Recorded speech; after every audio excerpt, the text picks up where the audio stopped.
유럽이 충격에 빠졌습니다. 한국이 미국도 개발하지 못한 좌표 시스템을 완성했다. 그 안엔 이렇게 적혀 있었습니다. GPS 없이 100개 목표를 동시에 1m 이내 오차로 타격 가능. 직접 영접 나온 것을 보고 그날 밤 모든 의심을 거두기 시작합니다. CIA가 검증하러 간 나라. 그곳엔 핵보다 무서운 무기가 있었다. 지금부터 KPS. 세상이 모르게 조용히 만들어진 전장의 좌표 패권 한국만이 가능했던 이 기술 시작하겠습니다. 랭글리 CIA 본부 7층 부국장실에서 긴급 브리핑이 시작됐습니다. 톰슨, 이상한 정보가 들어왔다. 윌리엄 번스 CIA 국장이 직접 찾아와 말했어요. 25년간 CIA에서 근무하면서 국장이 직접 제 사무실에 온 건 처음이었습니다. 뭔가 심상치 않다는 걸 직감했죠. 무슨 일입니까, 국장님? 한국에서 뭔가 개발하고 있다는 첩보가 들어왔어. 그런데 내용이 믿기 어렵다. 번스 국장이 건넨 파일을 열어보니 한국형 정밀유도 시스템 KPS라는 제목이 보였습니다. 보고서에는 믿기 어려운 내용들이 나열되어 있었어요. GPS 없이도 오차 1m 이내로 타격이 가능하다. 저는 의심스럽게 중얼거렸어요. 그게 다가 아니야. 전국 모든 군사시설이 하나의 좌표 체계로 통합 연결되어 있다고 해. 심지어 민간 인프라까지 포함해서 말이야. 저는 코웃음을 쳤습니다. 한국 정도 규모의 나라가 미국도 완성하지 못한 통합 좌표 시스템을 개발했다는 게 말이 안 됐거든요.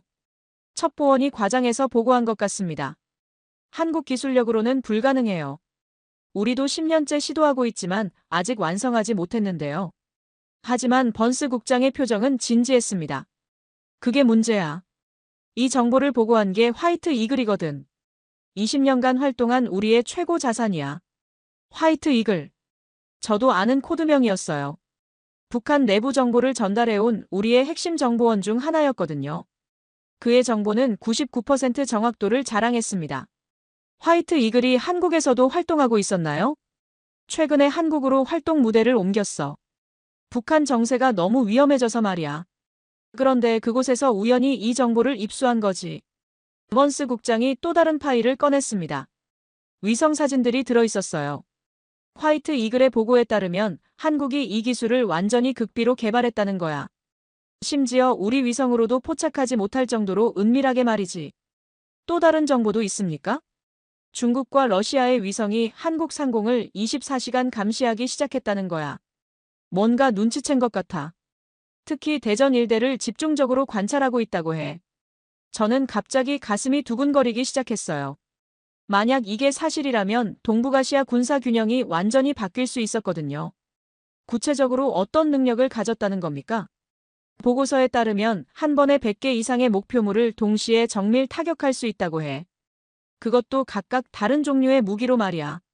그런 능력이 사실이라면 북한은 물론이고 중국 일부 지역까지 완전히 무력화시킬 수 있다는 뜻이었거든요. 그래서 저를 보내려는 겁니까? 응리가 한국에 가서 직접 확인해 와야 해.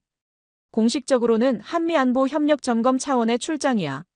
접촉 경로는 어떻게 설정할 겁니까? 국정원을 통해 직접 접촉할 예정이야. 사실 한국 측에서도 우리에게 뭔가 보여주고 싶어 한다는 정보가 있어. 한국이 먼저 공개하려고 한다는 뜻입니까? 번스 국장이 무겁게 고개를 끄덕였어요. 아마도 동맹국 미국의 지지를 확보하려는 것 같아. 중국과 러시아의 압박이 거세지고 있거든. 만약 정말로 그들이 그런 기술을 보유하고 있다면 게임의 룰이 완전히 바뀌는 거지. 그리고 우리는 새로운 선택을 해야 할 거야. 그날 밤 집에서 관련 자료들을 검토했습니다. 한국의 최근 국방비 증가율, 독자 위성 개발 현황, 군사기술 연구소 확장 등을 분석해보니 뭔가 큰 그림이 그려지고 있다는 느낌이 들었어요. 하지만 여전히 반신반의였습니다. 일주일 후 인천공항 VIP 라운지에서 저를 맞이한 사람을 보고 깜짝 놀랐습니다. 안녕하세요, 톰슨 부국장님. 국정원 해외정보부장 김성민입니다. 국정원 부장급이 직접 마중을 나온 거였어요. 이건 예상하지 못한 일이었습니다. 보통은 과장급 정도가 나오는 게 일반적이었거든요. 이렇게 높은 분이 직접 나와주실 줄은 몰랐습니다. 김성민 부장이 의미심장하게 웃었어요. 40대 후반으로 보이는 그는 완벽한 영어를 구사했고 미국에서 유학한 경험이 있어 보였습니다. 오늘 보시게 될 것들을 생각하면 당연한 예우입니다. 사실 저희도 이런 날이 올 줄은 몰랐어요. 차량으로 이동하면서 김 부장이 말했습니다. 고급 벤츠 차량 안에서 나눈 대화는 제 고정관념을 흔들어 놓기 시작했어요. 톰슨 부국장님, 솔직히 말씀드리면 저희도 이런 날이 올 줄은 몰랐습니다. 어떤 의미입니까? 미국 CIA 부국장이 우리 기술을 확인하러 오는 날 말이에요. 예전 같으면 상상도 못할 일이었죠. 항상 우리가 미국 기술을 배우러 가는 입장이었는데 말입니다. 그의 목소리에는 자신감이 묻어나 있었어요. 뭔가 진짜 대단한 것을 보유하고 있다는 확신이 느껴졌습니다. 한국의 기술 발전 속도는 정말 놀라웠습니다만 이번 KPS는 좀 다른 차원인 것 같네요. 맞습니다. 이건 단순한 기술 발전이 아니라 패러다임의 전환이에요. 전쟁 자체를 바라보는 관점이 바뀌었다고 할 수 있죠. 구체적으로 어떤 의미인지 궁금하네요. 김 부장이 잠시 생각하더니 신중하게 말했어요. 기존에는 많이 파괴하는 것이 강한 힘이었죠. 하지만 KPS는 정확히 필요한 것만 제거하는 것이 진짜 힘이라고 봅니다. 도착하기 전에 한 가지만 말씀드리겠습니다. 김 부장이 진지하게 말했어요. 오늘 보시게 될 것들을 보고 나면 부국장님의 한국에 대한 인식이 완전히 바뀔 겁니다. 그 정도로 대단한 건가요? 제가 20년간 정보기관에서 일하면서도 이런 기술은 처음 봤습니다. 미국에서도 아직 실현하지 못한 것들이 이미 작동하고 있어요. 30분 후, 우리는 대전 근교의 어떤 시설 앞에 도착했습니다. 겉으로 보기에는 평범한 연구소 건물 같았어요. 하지만 주변 경비는 상당히 삼엄했습니다. 여기가 바로 KPS 개발의 심장부입니다. 김 부장이 소개했어요. 하지만 출입 통제는 상상 이상이었습니다. 홍채 인식, 지문 인식, 음성 인식은 기본이고 체온 측정, 금속 탐지, 심지어 DNA 샘플링까지 거쳐야 했어요. 이 정도 보안은 처음 봅니다. 미국 핵시설보다도 더 철저하네요. 저는 솔직히 말했어요. KPS의 핵심 기술이 유출되면 전 세계 군사 균형이 바뀔 수 있거든요. 그래서 이 정도 보안이 필요합니다. 엘리베이터를 타고 지하로 내려가는데 놀랍게도 지하 15층까지 있더군요. 미국의 최고 기밀시설 수준이었습니다. 지하 15층까지요? 도대체 얼마나 큰 시설입니까? 전체 면적이 축구장 20개 정도 됩니다. 그리고 이곳은 핵 공격에도 견딜 수 있도록 설계되었어요. 엘리베이터가 내려갈수록 제 심장 박동이 빨라졌습니다. 과연 무엇을 보게 될까요? 부국장님, 곧 한국 군사기술의 진짜 모습을 보시게 될 겁니다. 김 부장이 말했어요. 엘리베이터 문이 열리는 순간 저는 말을 잃었습니다. 거대한 지하 공간에 수십 개의 대형 스크린이 설치되어 있었고 한반도 전체가 3D로 구현되어 있었어요. 그 위에 수많은 빨간 점들이 실시간으로 움직이고 있었습니다. 마치 SF 영화 속 같은 장면이었어요. 저것들이 뭡니까? 제가 물었어요. 한반도에 있는 모든 군사시설의 실시간 좌표입니다. 북한 것도 포함해서 말이에요. 저는 충격을 받았어요. 북한 군사시설까지 실시간 추적한다고? 북한 내부까지 어떻게 파악이 가능한 겁니까? 독자 위성 시스템과 AI 분석 기술을 결합했습니다. 북한이 아무리 숨겨도 우리 시스템으로는 다 보여요. 그 순간 저는 한국의 기술력을 완전히 과소평가했다는 것을 깨달았습니다.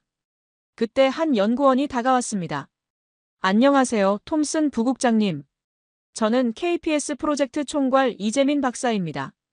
40대 초반으로 보이는 그는 생각보다 젊었어요. 하지만 그의 눈빛에서는 강한 자신감이 느껴졌습니다. 박사님, 정말로 GPS 없이 1m 이내 오차가 가능합니까? 솔직히 말해서 아직도 믿기 어렵습니다. 이 박사가 자신감 있게 답했어요. 보여드리겠습니다. 직접 보시면 의심이 완전히 사라질 거예요. 그가 조작한 화면에 북한 평양의 3D 지도가 나타났어요. 건물 하나하나가 선명하게 보였습니다. 심지어 거리를 걷는 사람들의 움직임까지 실시간으로 보였어요. 이것은 실시간 영상입니까? 이 정도 해상도는 미국 군사위성도 쉽지 않은데요.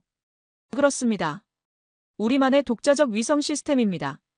총 12기의 정찰 위성이 24시간 한반도를 감시하고 있어요. 저는 깜짝 놀랐어요. 한국이 12기의 고성능 정찰 위성을 보유하고 있다니요. 이건 웬만한 강대국 수준이었어요. 12기요? 언제 그렇게 많은 위성을 발사한 겁니까? 지난 3년간 비밀리에 발사했습니다.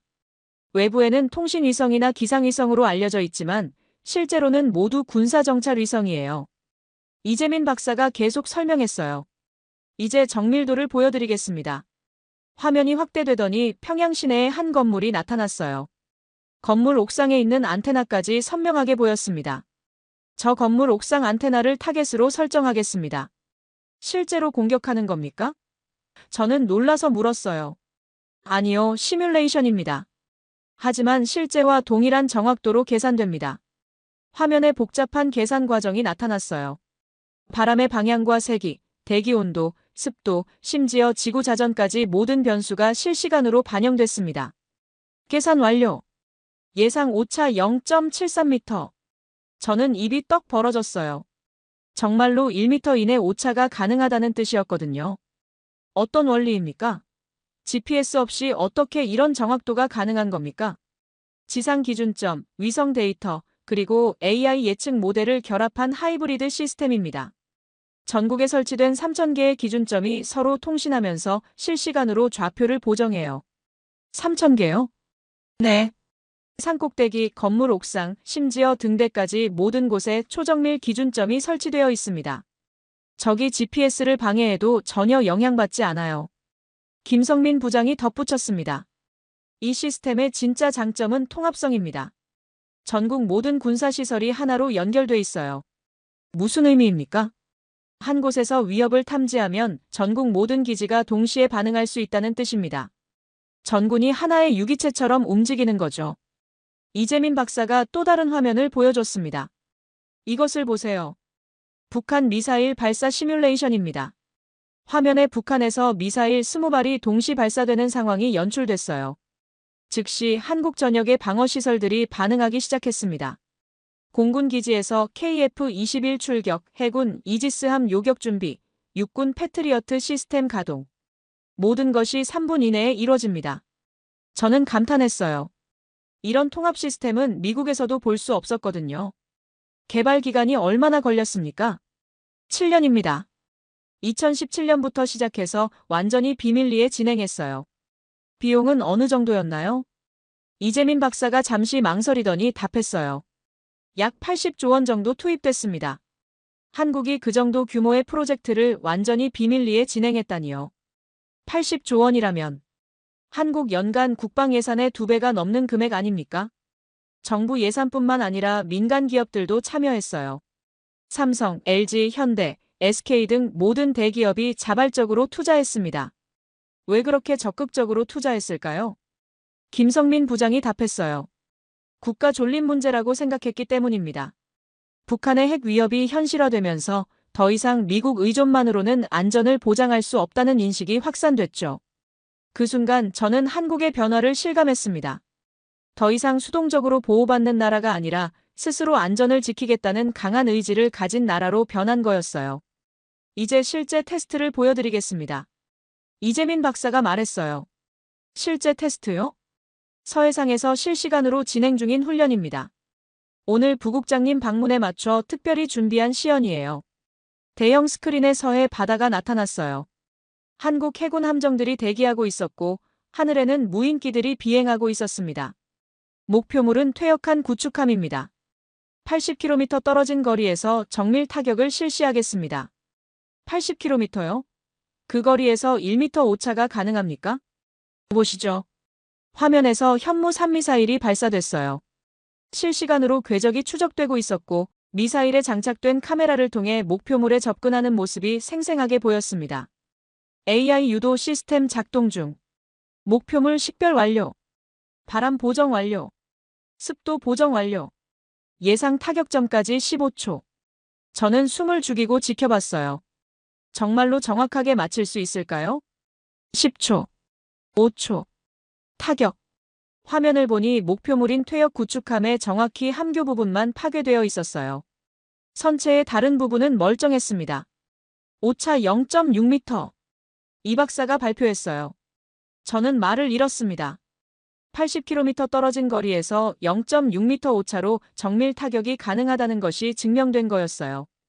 이 정도 정밀도면 저는 중얼거렸어요. 네, 건물의 특정 층만 선택적으로 타격할 수 있습니다. 심지어 방 단위로도 가능해요. 김성민 부장이 답했어요. 망 단위까지요? 이재민 박사가 추가 설명했어요. AI 영상 분석을 통해 건물 내부 구조까지 파악할 수 있습니다. 특정 인물이 있는 방만 골라서 타격하는 것도 가능해요. 저는 소름이 돋았어요. 이것은 단순한 무기가 아니라 완전히 새로운 차원의 전쟁 도구였습니다. 민간인 피해 없이 군사 목표만 제거할 수 있다는 뜻이군요. 정확합니다. 이것이 KPS의 핵심 철학입니다. 최소한의 피해로 최대한의 효과를 얻는 것이죠. 그때 갑자기 경보음이 울렸습니다. 무슨 일입니까? 저는 놀라서 물었어요. 북한에서 미사일을 발사했습니다. 실제 상황이에요. 이재민 박사가 긴장한 목소리로 말했어요. 모든 스크린이 일제히 켜지면서 실시간 상황이 나타났어요. 북한 동해안에서 단거리 미사일 5발이 발사된 것이 확인됐습니다. KPS 시스템 자동 가동. 통제실에서 방송이 나왔어요. 즉시 한국 전역의 방어시설들이 반응하기 시작했습니다. 동해안 레이더 기지들이 미사일을 추적하고 요격 시스템들이 준비 태세를 갖췄어요. 미사일 궤적 분석 완료. 동해상 낙하 예상. 위협 수준 중간. 도발용 발사로 판단되나 요격 준비 유지. KF-21 2대 긴급 출격. 해상 감시 강화. 이지스함 요격 시스템 가동 대기. 모든 과정이 5분도 안 걸렸어요. 그리고 가장 놀라운 것은 대부분의 대응이 완전히 자동으로 이루어졌다는 점이었습니다. 사람이 개입하지 않아도 됩니까? 제가 물었어요. 위험 수준에 따라 자동 대응합니다. 만약 실제 위협이었다면 즉시 요격 명령이 자동으로 실행됐을 거예요. 이재민 박사가 설명했어요. 자동 요격이요? 사람의 판단 없이? 물론 최종 결정은 인간이 내립니다. 하지만 시간이 촉박한 상황에서는 AI가 먼저 판단하고 실행한 후 보고하는 시스템이에요. 저는 소름이 돋았어요. 한국이 이미 준자율 방어 시스템을 구축해놨다는 뜻이었거든요. 혹시 오판의 위험은 없습니까? AI의 판단 정확도는 99.7%입니다. 인간보다 훨씬 정확해요. 그리고 다양한 안전장치가 있어서 민간 시설은 절대 타격하지 않습니다. 김성민 부장이 보충했어요. 실제로 지난 1년간 북한이 50회 이상 미사일을 발사했지만 우리 시스템은 단 한 번도 오판하지 않았어요. 그런데 북한이 이 시스템의 존재를 알고 있나요? 어느 정도는 눈치챘을 겁니다. 최근 들어 지하시설 건설을 가속화하고 있거든요. 화면에 북한의 최근 위성 사진들이 나타났어요. 곳곳에 새로운 지하시설들이 건설되고 있었습니다. 우리 KPS를 의식한 행동으로 보입니다. 이재민 박사가 분석했어요. 하지만 아무리 깊이 숨어도 소용없어요. 우리 시스템은 지하 50m까지 관통할 수 있는 벙커버스터도 정밀 유도할 수 있거든요. 그날 하루 종일 본 것들을 머릿속에서 정리하려 했지만 쉽지 않았어요. 한국의 기술력이 상상했던 것보다 훨씬 앞서 있었거든요. 부국장님 어떠세요? 김성민 부장이 물었어요. 솔직히 충격적입니다. 이런 시스템이 실제로 존재한다는 게 믿기지 않아요. 내일은 더 놀라운 것을 보여드릴 예정입니다. 더 놀라운 것이 또 있습니까? 김 부장이 의미심장하게 웃었어요. 오늘 본 것은 KPS의 방어 능력이었다면 내일은 공격 능력을 보시게 될 겁니다. 공격 능력이라니요? 한 번에 1000개 목표를 동시에 타격할 수 있는 시스템입니다. 저는 아찔했어요. 1000개라니요? 그것은 한국이 단독으로 북한 전체를 무력화시킬 수 있다는 뜻이었습니다. 그날 밤 호텔에서 랭글리에 긴급 보고를 했어요. 버번스 국장님, 상황이 우리 예상을 완전히 뛰어넘었습니다. 어떻게 뛰어넘었다는 거지? 한국이 이미 미래 전쟁 체계를 완성해놨어요. 이건 단순한 무기가 아니라 완전히 새로운 군사 패러다임입니다. 전화 너머로 번스 국장의 한숨 소리가 들렸어요. 구체적으로 어느 정도인가? 80km 거리에서 0.6m 오차로 정밀 타격이 실제로 가능했습니다. 그리고 전군이 하나의 시스템으로 완벽하게 통합되어 있어요. 정말 확실한 거야? 직접 실사격까지 봤습니다. 그리고 내일은 더 큰 걸 보여준다고 하더군요. 더 큰 게 뭔가? 1000개 목표 동시 타격 시스템이라고 합니다. 전화선이 한동안 조용했어요. 번스 국장이 상황의 심각성을 파악하고 있는 것 같았습니다. 다음 날 아침, 더욱 놀라운 광경이 기다리고 있었습니다. 오늘은 KPS의 진짜 위력을 보여드리겠습니다. 이재민 박사가 말했어요. 새로운 시설로 안내받았는데 어제보다도 더 거대한 지하 공간이었어요. 천장이 보이지 않을 정도로 높았고 벽면 전체가 하나의 거대한 스크린으로 되어 있었습니다. 이곳이 바로 KPS의 두뇌 역할을 하는 메인 컨트롤 센터입니다. 스크린에 동북아시아 전체 지도가 나타났어요. 한국, 북한, 중국 동북부, 일본, 러시아 극동까지 모든 지역이 실시간으로 모니터링되고 있었습니다. 이 모든 지역을 감시하고 있다는 뜻입니까? 네. 우리 위성 시스템은 반경 2000km까지 커버합니다. 저는 깜짝 놀랐어요. 이것은 단순히 한반도 방어를 넘어선 지역 패권 수준의 능력이었습니다. 어제는 단일 타겟 공격이었다면 오늘은 다중 타겟 동시 공격입니다. 화면에 북한 전역의 군사시설들이 표시됐어요. 빨간 점들이 무려 1000개가 넘었습니다. 이 모든 것을 동시에 타격할 수 있다는 뜻입니까? 시뮬레이션으로 보여드리겠습니다. 화면에서 한국 전역의 미사일 기지들이 일제히 발사 준비를 시작했어요. 현무 3, 현무 4, 현무 5까지 모든 종류의 미사일이 동원됐습니다. 총 1200발 발사. 타겟 1000개. 예상 명중률 99.2%. 저는 아찔했어요. 한 번에 북한 전체 군사력을 완전히 무력화시킬 수 있다는 뜻이었거든요. 이 정도면 저는 말을 잇지 못했어요. 네, 완전한 일방적 우위입니다. 이재민 박사가 담담하게 말했어요. 시뮬레이션 개시합니다. 화면에서 수백 개의 미사일이 동시에 발사되기 시작했어요. 각각 다른 궤적을 그리며 북한 전역으로 날아갔습니다. 첫 번째 웨이브 레이더 시설 무력화. 두 번째 웨이브 미사일 기지 파괴. 세 번째 웨이브 지휘 통제 시설 타격. 네 번째 웨이브 공군기지 무력화. 모든 것이 체계적이고 순서대로 진행됐어요. 마치 거대한 교향곡을 연주하는 것 같았습니다. 예상 소요 시간 47분. 북한 전체 군사력 무력화 완료 예상. 저는 소름이 돋았어요. 단 47분 만에 북한 전체를 무력화시킬 수 있다는 계산이었습니다. 실제로도 이 정도 시간이면 가능합니까? 충분히 가능합니다. 우리가 보유한 미사일 수량과 발사 속도를 고려하면 말이죠.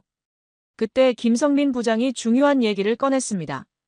부국장님, 사실 저희가 부국장님을 초청한 진짜 이유가 있습니다. 어떤 이유입니까? 이 기술을 미국과 공유하고 싶어서입니다. 저는 깜짝 놀랐어요. 이런 핵심 기술을 공유하겠다는 제안은 전혀 예상하지 못했거든요. 왜 공유하려고 하시는 겁니까? 이런 기술은 보통 최고 기밀 아닙니까? 혼자서는 감당하기 어렵기 때문입니다. 중국과 러시아의 압박이 점점 강해지고 있거든요. 어떤 압박 말입니까? 이재민 박사가 다른 화면을 띄웠어요. 중국과 러시아 군용기들이 한국 영공 근처를 계속 비행하는 모습이 보였습니다. 지난 한 달간 중러 군용기의 한국 근접 비행이 500% 증가했습니다. 그들이 뭔가 눈치챈 건가요? 확실합니다. 며칠 전에는 중국 해군 함정 12척이 서해상에서 대규모 훈련을 실시했어요. 명백히 우리를 겨냥한 것이었죠. 김성민 부장이 보충 설명했어요. 북한도 마찬가지입니다. 갑자기 지하시설 건설을 3배로 늘렸어요. 우리 KPS를 의식한 행동으로 보입니다. 저는 상황의 심각성을 깨달았어요. 한국의 KPS 기술이 동북아시아 군사 균형을 흔들어 놓기 시작한 것 같았거든요. 미국 정부에 어떤 제안을 하고 싶으신 건가요? 한미 통합방어 체계 구축입니다. KPS 기술을 바탕으로 양국이 공동으로 지역 안정을 유지하는 거죠. 이것은 정말 역사적인 제안이었어요. 지금까지는 미국이 한국을 보호하는 구조였는데 이제는 한국 기술을 바탕으로 공동방어 체계를 만들자는 거니까요. 구체적으로 어떤 형태의 협력을 원하시는 건가요? 기술 공유와 공동 운용입니다. 한국의 KPS 기술에 미국의 기존 시스템을 연동시키는 거죠. 그러면 서태평양 전체를 커버하는 통합방어망이 가능하겠네요. 정확합니다. 중국의 군사적 위협에 효과적으로 대응할 수 있을 거예요. 그날 오후 더욱 놀라운 소식을 들었습니다. 부국장님, 일본에서 긴급 접촉 요청이 들어왔습니다. 김성민 부장이 알려줬어요. 일본에서요? KPS에 대한 정보 공유를 요청해 왔어요. 세계 각국이 움직이기 시작했다는 뜻이었어요. 한국의 기술이 이제 국제적 관심사가 된 거였죠. 다른 나라들 반응은 어떻습니까? 호주에서도 연락이 왔고 영국도 관심을 보이고 있어요. 심지어 프랑스까지 접촉해 왔습니다. 저는 상황의 급변을 실감했어요. 한국이 더 이상 기술을 받는 나라가 아니라 주는 나라가 된 거였습니다. 3일째 되는 날 상황이 급변했습니다. 부국장님, 큰일 났습니다. 김성민 부장이 급하게 연락해 왔어요. 무슨 일입니까? 중국이 공식적으로 항의해 왔습니다. 한국의 군사기술 개발이 지역 안정을 해친다는 내용이에요. 저는 예상했던 일이라고 생각했어요. 중국이 가만히 있을 리 없었거든요. 구체적으로 어떤 항의입니까? KPS 기술이 공격적 성격을 가지고 있다고 주장하고 있어요. 그리고 기술 개발 중단을 요구했습니다. 이재민 박사가 씁쓸하게 웃었어요. 예상했던 반응이에요. 자신들의 군사적 우위가 흔들린다는 걸 깨달은 거죠. 러시아 반응은 어떻습니까? 더 심각합니다. 주한 러시아 대사관에서 외교부에 공식 문서를 전달했어요. 내용이 상당히 강경했습니다. 김성민 부장이 문서를 보여줬는데 내용이 놀라웠어요. 한국의 일방적 군사력 증강은 동북아시아 평화에 위협이 된다. 즉시 개발을 중단하고 기존 시스템을 폐기하라. 그들이 진짜 무서워하는 건 따로 있습니다. 이재민 박사가 말했어요. 뭡니까? KPS 기술의 확산 가능성이에요. 만약 다른 나라들도 이 기술을 갖게 되면 자신들의 군사적 우위가 완전히 무너지거든요. 저는 그제야 더 큰 그림을 이해했어요. 한국의 KPS가 단순히 한반도 문제가 아니라 전 세계 군사 균형을 바꿀 수 있는 기술이라는 걸 말이에요. 북한 반응은 어떻습니까? 가장 극단적이에요. 어제 김정은이 직접 담화를 발표했거든요. 화면에 북한의 최근 발표 내용이 나타났어요. 남조선 괴뢰 정부의 위험천만한 군사적 도발을 결코 용납하지 않을 것이다. 우리의 핵 억제력을 더욱 강화할 것이다. 핵 억제력 강화라니요? 새로운 핵무기 개발을 시사한 것 같습니다. 우리 KPS에 대응하기 위해서 말이죠. 상황이 심각해지고 있었어요. 한국의 기술 개발이 오히려 북한의 핵 개발을 부추기는 결과를 낳고 있었습니다. 그때 더욱 놀라운 소식이 들어왔습니다. 부국장님, 유럽연합에서도 연락이 왔습니다. 김성민 부장이 알려줬어요. 유럽연합에서요? 독일과 프랑스가 주도해서 KPS 기술에 대한 공식 브리핑을 요청해 왔어요. 나토 차원에서 검토하겠다고 하더군요. 왜 갑자기 유럽이 관심을 보이는 걸까요? 이재민 박사가 설명했어요. 아마도 러시아를 견제하기 위해서일 겁니다. KPS 같은 정밀 방어 시스템이 있으면 러시아의 미사일 위협에 효과적으로 대응할 수 있거든요. 우크라이나 전쟁 때문인가요? 그렇습니다. 러시아의 미사일 공격에 고전하고 있는 유럽 입장에서는 우리 기술이 절실할 거예요. 상황이 점점 복잡해지고 있었어요. 한국의 기술 하나가 전 세계 군사 지형을 바꿔놓고 있었습니다. 일본은 어떤 반응입니까? 제가 물었어요. 가장 적극적이에요. 무슨 내용이었나요? 한일 군사기술 협력 확대를 제안했다고 해요. KPS 기술 도입을 위해서라면 모든 조건을 다 맞춰주겠다고 했다더군요. 저는 놀랐어요. 일본이 그 정도로 간절하게 원할 줄은 몰랐거든요. 중국의 군사적 압박이 계속 강해지고 있어서 그런 것 같아요. 김성민 부장이 설명했어요. 그때 갑자기 경보음이 또다시 울렸습니다. 또 북한 미사일입니까? 저는 물었어요. 아니요. 이번에는 중국입니다. 이재민 박사가 긴장한 목소리로 말했어요. 화면에 동중국해 상공의 상황이 나타났어요. 중국 전투기 20여 대가 대만 방향으로 비행하고 있었습니다. 중국이 대만 근처에서 대규모 훈련을 시작했습니다. 우리 KPS와 관련이 있나요? 가능성이 높습니다. 우리 기술이 확산되면 대만까지 방어가 가능해질 테니까요. 저는 소름이 돋았어요. 한국의 기술 하나가 대만 해협이 군사 균형까지 바꿀 수 있다는 뜻이었습니다. 미국 정부도 이 상황을 주시하고 있을 겁니다. 김성민 부장이 말했어요. 정말로 그 순간 제 위성 전화가 울렸어요. 먼스 국장으로부터였습니다. 톰슨, 지금 당장 상황 보고해. 국장님, 상황이 급변하고 있습니다. 중국이 공식 항의를 했고 유럽도 움직이기 시작했어요. 대만 상황은 어떻게 보나? 한국의 KPS 기술 때문에 중국이 조급해하는 것 같습니다. 기술이 확산되면 대만 방어가 가능해지니까요. 그럼 우리 결정을 빨리 내려야겠군. 한국 제안을 받아들일 것인지 말이야. 개인적으로는 받아들이는 게 좋다고 생각합니다. 이 기술은 게임 체인저예요. 좋아. 내일 대통령에게 보고할 예정이니까 최종 평가서를 준비해둬. 전화를 끊고 나니 제 어깨가 무거워졌어요. 제 한마디가 미국의 결정에 큰 영향을 미칠 수 있었거든요. 그날 저녁 이재민 박사가 마지막으로 보여준 것은 더욱 충격적이었습니다. 부국장님, 이것만 더 보시죠.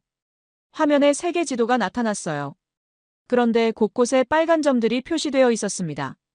저것들이 뭡니까? KPS 기술 도입을 희망하는 나라들입니다. 빨간 점이 무려 20개국이 넘었어요. 이렇게 많은 나라가 관심을 보이고 있습니까? 네. 모두 공식적으로 기술 이전을 요청해 왔어요. 저는 한국이 이제 정말로 기술 강국이 되었다는 것을 실감했습니다. 더 이상 받는 나라가 아니라 주는 나라가 된 거였어요. 과연 이 모든 상황이 어떻게 전개될까요? 그것은 미국의 결정에 달려 있을 것 같습니다. 김성민 부장이 의미심장하게 말했어요. 한국에서의 마지막 밤, 저는 잠을 이룰 수 없었습니다. 지난 사흘간 본 것들이 머릿속에서 계속 맴돌았거든요. 다음 날 아침 공항으로 가기 전 김성민 부장과 이재민 박사가 마지막 당부를 했습니다. 부국장님, 미국 정부에 한 가지만 꼭 전해주세요. 이재민 박사가 진지하게 말했어요. 무엇입니까? 우리는 세계를 위협하려는 게 아니라 평화를 지키려는 겁니다. KPS는 공격이 아닌 억제를 위한 기술이에요. 김성민 부장도 덧붙였어요. 한국 혼자서는 중국과 러시아의 압박을 감당하기 어려워요. 미국과 함께해야 진정한 평화를 만들 수 있습니다. 잘 전달하겠습니다. 비행기에서 워싱턴으로 돌아오는 동안 계속 생각했어요. 과연 미국 정부는 어떤 결정을 내릴까요? 랭글리에 도착하자마자 번스 국장이 기다리고 있었어요. 어떻게 생각하나? 한국의 제안을 받아들여야 합니다. 이건 기회예요. 구체적으로 설명해봐. KPS 기술은 정말로 게임 체인저입니다. 중국의 군사적 위협에 효과적으로 대응할 수 있어요. 그리고 한국과의 협력을 통해 우리도 이 기술을 발전시킬 수 있습니다. 단점은 없나? 중국과 러시아의 반발이 심할 겁니다. 하지만 장점이 훨씬 큽니다. 다음 날 백악관에서 국가안보회의가 열렸습니다. 대통령, 국무장관, 국방장관, CIA 국장 등 최고 위급이 모두 참석했어요. 톰슨 부국장의 보고를 들어보자. 대통령이 말했습니다. 저는 지난 며칠간 본 것들을 상세히 보고했어요. KPS의 기술적 우월성, 한국의 제안 내용, 그리고 국제적 파장까지 모든 것을 말이죠. 정말로 그 정도 성능이 가능한가? 국방장관이 의심스럽게 물었습니다. 직접 확인했습니다. 80km 거리에서 0.6m 오차로 정밀 타격하는 것을 봤어요. 중국과 러시아 반응은 어떨 것 같나? 국무장관이 우려를 표했습니다. 당연히 반발할 겁니다. 하지만 이미 늦었어요. 한국은 이미 이 기술을 완성했거든요. 대통령이 핵심 질문을 했습니다. 우리에게 어떤 이익이 있을까? 첫째, 중국의 군사적 위협을 효과적으로 견제할 수 있습니다. 둘째, 동맹국과의 관계를 더욱 강화할 수 있어요. 셋째, 우리도 이 기술을 발전시켜 군사적 우위를 유지할 수 있습니다. 회의실이 조용해졌어요. 모든 사람이 심각하게 생각에 잠겨 있었습니다. 반대 의견은 없나? 대통령이 물었어요. 중국과의 관계 악화를 우려하는 목소리가 있을 겁니다. 국무장관이 말했어요. 하지만 중국이 이미 우리를 견제하고 있는 상황에서 한국과의 협력은 필수적입니다. 국방장관이 반박했어요. 대통령이 최종 결정을 내렸습니다. 한국의 제안을 받아들이자. 하지만 신중하게 진행해야 한다. 그 순간 저는 역사가 바뀌는 것을 느꼈어요. 일주일 후 한미 정상회담이 전격적으로 발표됐습니다. KPS 기반 한미 통합방어 체계 구축에 대한 협상이었어요. 미국과 한국은 새로운 차원의 군사 협력을 시작합니다. 대통령의 발표였어요. 이는 21세기형 억제력입니다. 핵무기에 의존하지 않으면서도 효과적으로 평화를 유지하는 새로운 모델이 될 것입니다. 전 세계가 주목했어요. 한국의 기술이 드디어 공식적으로 인정받은 순간이었습니다.